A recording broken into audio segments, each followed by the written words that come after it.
नमस्कार, मैं हूं रिंकू सेठी और आप देख रहे हैं हमारा स्पेशल शो ताल ठोक के। और आज हम बात करेंगे मणिपुर हिंसा की। मणिपुर का मैतेई समुदाय खुद को अनुसूचित जनजाति में शामिल करने की मांग कर रहा है। 3 मई से लेकर 6 मई तक प्रदेश में जमकर हिंसा हुई, जिसमें मैतेई लोगों ने कुकी पर और कुकी लोगों ने मैतेई के ठिकानों को निशाना बनाया। मणिपुर इस समय 2 टुकड़ों में बट सा गया है। एक हिस्सा मैतेई लोगों के पास है तो दूसरा हिस्सा कुकी लोगों के पास है। हिंसा का जिस तरह का मंजर दिखता है वो 1, 2, 4 दिन का नहीं, हफ्तों तक चली हिंसा है, जिसमें घर बर्बाद हो गए, लोग बाग तबाह हो गए, गांव के गांव उजड़ गए हैं। जिस तरह की फॉल्ट लाइंस अब यहाँ दिख रही है, उससे ऐसा लगता है कि ये दरार लंबे समय के लिए पड़ चुकी है। आज़ादी के बाद से ईसाई धर्म मानने वाले कुकी समुदाय को अनुसूचित जनजाति का दर्जा मिला हुआ है, जबकि मैतेई हिंदू समुदाय में कुछ को आरक्षण नहीं मिला, जबकि कुछ अनुसूचित जाति बने और कुछ को ओबीसी का दर्जा मिला। झगड़े की वजह यही है क्योंकि मैतेई लोग कुकी इलाकों में जमीन नहीं खरीद सकते और अब वे भी जनजाति का दर्जा चाहते हैं। जाहिर है मसला जमीन पर अधिकार का है। 28 लाख की आबादी में बहुसंख्यक मैतेई घाटी में रहते हैं, जबकि कुकी आबादी 4 पहाड़ी इलाकों में बसी हुई है। इस हिंसा में एक दूसरे के यहाँ जा बसे लोगों को समुदाय के लोग शिकार बनाते हैं। वैसे राज्य में मैतेई मुसलमान और नगा भी है जो इस हिंसा में अछूते नहीं रहे। मणिपुर यूनिवर्सिटी में प्रोफेसर रहे प्रियरंजन सिंह बताते हैं कि इलाके में इस तरह की हिंसा का कोई पुख्ता इतिहास भी नहीं रहा है। उन्होंने कहा, इतिहास ये है कि मैतेई ने नगा और कुकी समुदाय को एकजुट किया था और राजकाज में उन्हें जगह दी। यहाँ लोगों के हिंदू होने का इतिहास भी काफ़ी अलग है। मणिपुरी लोग कभी भी किसी भी धर्म को लेकर कट्टरवादी नहीं रहे हैं। हाँ, 19वीं सदी में जरूर एक दौर था जहां राजशाही के दौरान हिंदू धर्म को थोपा गया था, लेकिन वो लंबे समय तक नहीं चला। लेकिन हकीकत ये है कि हिंसा के इस दौर में मौतें और नुकसान दोनों पक्षों का हुआ है। फिलहाल 50,000 से भी ज़्यादा लोग राहत शिविरों में भागकर शरण लिए हुए हैं, जिनमें कुकी और मैतेई दोनों समुदाय के लोग शामिल हैं। राजधानी इम्फाल में स्टेडियम की बगल में एक यूथ हॉस्टल है, जिसे इन दिनों एक राहत शिविर में तब्दील कर दिया गया है।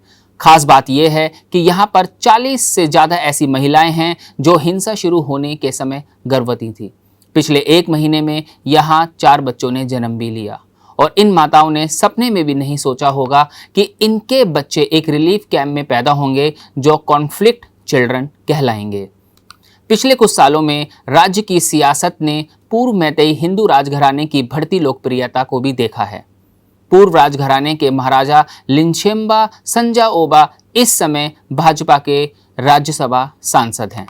हालांकि मैतेई समाज के हितों के लिए बने समूह कोकोमी के प्रवक्ता इस बात पर जोर देते हुए कहते हैं कि 200 चर्चों को नुकसान पहुंचा है, लेकिन आपको ये भी पता होना चाहिए कि यहाँ 400 से भी ज़्यादा चर्च हैं जो अभी भी जस के तस हैं। मौजूदा संकट के लिए पड़ोसी म्यांमार के चीन प्रांत से भागकर आए कुकी उग्रवादियों का भी हाथ बताया जा रहा है, जिनके पास आधुनिक हथियारों की कमी नहीं है। लेकिन मणिपुर के अल्पसंख्यक कुकी अपने इलाकों के लिए अलग अलग प्रशासन की मांग कर रहे हैं, जिसे केंद्र सरकार ने मना कर दिया है। कुकी स्टूडेंट्स ऑर्गेनाइजेशन के होम सेक्रेटरी की नाराजगी इस बात से भी है कि चाहे केंद्र हो या राज्य सरकार, किसी ने भी उनकी सुध ठीक से नहीं ली। उन्होंने कहा कि सभी कहीं ना कहीं अल्पसंख्यक होते हैं। आज सिर्फ मणिपुर में होने की वजह से अगर आप बहुसंख्यक हैं तो क्या आप सिर्फ मणिपुर में ही सीमित रहेंगे?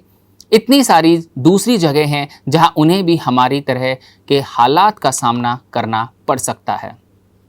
ग्राउंड पर हालात ये हैं कि राजधानी इम्फाल से किसी पहाड़ी कुकी बहुल इलाके में जाने के लिए प्रशासन नहीं, कुकी गार्डों से आज्ञा लेनी पड़ती है। दोपहर में महिलाएं सीमा पर पहरा देती हैं और रात को पुरुष गार्ड तैनात होते हैं। दोनों समुदाय के गांवों के बीच आपसी हमले भी जारी हैं। कई गांवों के गार्ड्स के पास वॉकी टॉकी भी है, जिससे वे आपस में बात कर सकते हैं। कुछ दिन पहले तक इनके पास लाइसेंसी बंदूकें भी थी, लेकिन भारतीय सुरक्षा बलों ने अब चारों तरफ अपनी छावनी बना ली है और गांव वालों को असलहे ना इस्तेमाल करने की सख्त हिदायत दी है। मणिपुर कांग्रेस पार्टी के कार्यकारी अध्यक्ष देवव्रत सिंह ने हालात को चंद लफ्जों में बयां करते हुए कहा कि मणिपुर में कभी धर्म के नाम पर दंगा फसाद नहीं हुआ था। जो हो रहा है ये सबसे पहली बार ही है, वो भी किसी ने डाइवर्ट करने की कोशिश की होगी जिससे ये धार्मिक हिंसा लगे। मैतेई समुदाय की मांग है कि उन्हें भी जनजाति का दर्जा दिया जाए। समुदाय ने इसके लिए मणिपुर हाई कोर्ट में याचिका भी डाली हुई है। मैतेई समुदाय की दलील है कि 1949 में मणिपुर का भारत में विलय हुआ था और उससे पहले मैतेई को यहाँ जनजाति का दर्जा मिला हुआ था। इनकी दलील है कि इस समुदाय उनके पूर्वजों की जमीन, परंपरा, संस्कृति और भाषा की रक्षा के लिए मैतेई को जनजाति का दर्जा मिलना जरूरी है। इनका कहना है कि मैतेई समुदाय को बाहरी लोगों के अतिक्रमण से बचाने के लिए एक संवैधानिक कवच की जरूरत है। वे कहते हैं कि मैतेई को पहाड़ों से अलग किया जा रहा है, जबकि जिन्हें जनजाति का दर्जा मिला हुआ है वे पहले से ही सिकुड़ते हुए इम्फाल वैली में जमीन खरीद सकते हैं। लेकिन जो जनजातियां हैं वे मैतेई समुदाय को जनजाति का दर्जा देने का विरोध कर रही है। इन जनजातियों का कहना है कि मैतेई जनसंख्या में भी बहुत ज़्यादा हैं और राजनीति में भी उनका दबदबा है। जनजातियों का कहना है कि मैतेई समुदाय आदिवासी नहीं है, उनको पहले से ही एससी और ओबीसी आरक्षण के साथ साथ आर्थिक रूप से पिछड़े वर्ग का आरक्षण मिला हुआ है और इसके फायदे भी उनको मिल रहे हैं। उनकी भाषा भी संविधान की 8वीं अनुसूची में शामिल है और संरक्षित है। ऐसे में मैतेई समुदाय को सब कुछ तो नहीं मिलना चाहिए। अगर उन्हें और आरक्षण मिला तो फिर बाकी जनजातियों के लिए नौकरी और कॉलेजों में दाखिला मिलने के मौके बहुत कम हो जाएंगे। फिर मैतेई समुदाय को भी पहाड़ों पर भी जमीन खरीदने की इजाज़त मिल जाएगी और इससे उनकी जनजातियां और हाशिए पर चली जाएगी। लेकिन हिंसा के पीछे कुछ और कारण होने की बात भी कही जा रही है। जैसे मणिपुर में सरकार के समर्थकों का कहना है कि जनजाति समूह अपने हितों को साधने के लिए मुख्यमंत्री एन बीरेन सिंह को सत्ता से हटाना चाहते हैं क्योंकि उन्होंने ड्रग्स के खिलाफ जंग छेड़ रखी है।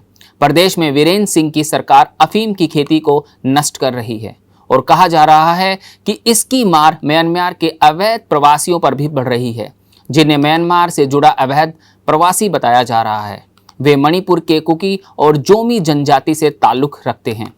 प्रदेश में यह हिंसा एक दिन में नहीं भड़की है, बल्कि पहले से कई मुद्दों को लेकर जनजातियों में नाराजगी पनप रही थी। जनजातियों के कब्जे वाली जमीन खाली करवाई जा रही है। इसमें सबसे ज्यादा कुकी समूह के लोग प्रभावित हो रहे हैं। जिस जगह हाल ही में हिंसा भड़की है वो है चूराचंदपुर इलाका। वहां भी कुकी समुदाय के लोग ज्यादा हैं। इन सब बातों को लेकर भी यहां तनाव पैदा हो गया है। हिंसा की वजह से लगभग 9,000 लोग विस्थापित हो चुके हैं। मणिपुर के कई लोग राज्य छोड़कर असम की सीमा में दाखिल हो गए हैं। फिलहाल हालात काबू करने के लिए सेना और पुलिस दोनों तैनात हैं। कुछ इसी तरीके के मुद्दों के साथ अगले सोमवार शाम 8 बजे आपसे फिर होगी मुलाकात, सिर्फ ताल ठोक के में। बस अभी 12th खत्म हुई थी और अब आधे से ज्यादा टाइम ये सोचकर निकाल देते हो कि which career to choose. Well, in that case I got you covered. ये वीडियो एंड तक देखना, क्या पता I will just make up your mind.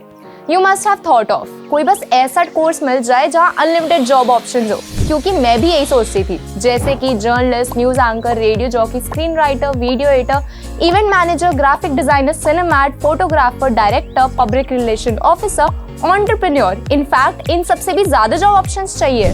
तो just choose BAJMC as your career. BAJMC is not just about theory but plenty of practical knowledge too. BAJMC as a course आपको provide करता है world की better understanding, meeting और working with people of top notch industry। और सिर्फ यही नहीं, BAJMC as a course आपको help करता है to grow personally and professionally too. So what are you waiting for? Choose BAJMC क्योंकि इधर आपको मिलेंगी endless possibilities।